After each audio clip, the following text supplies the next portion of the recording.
नैना माया के कहानी, मोर दिल बन गे तोर निशानी।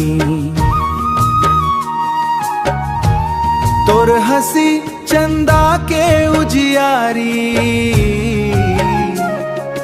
तोर हंसी चंदा के उजियारी, मोर जिंदगी होगे सुखकारी।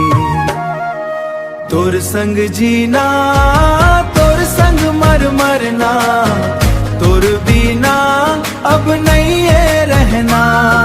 माया के डोरी बांध ले मोला, जन्म जन्म तक छोड़ा सुमोला, जन्म जन्म तक छोड़बे नहीं तोला। तोर बोली मिसरी ले मीठा, सुनते मन हो जाते रीझा।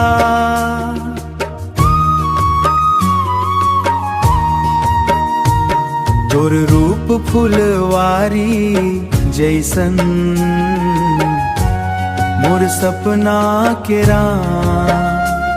मोर सपना के रानी तै हंसना। तोर संग जीना, तोर संग मर मरना, तोर बिना अब नहीं है रहना।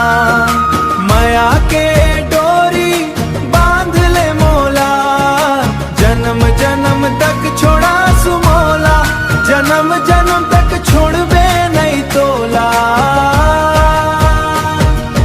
रिमझिम पानी संग भिंजबो, तोर हाथ धरे सपना सींचबो।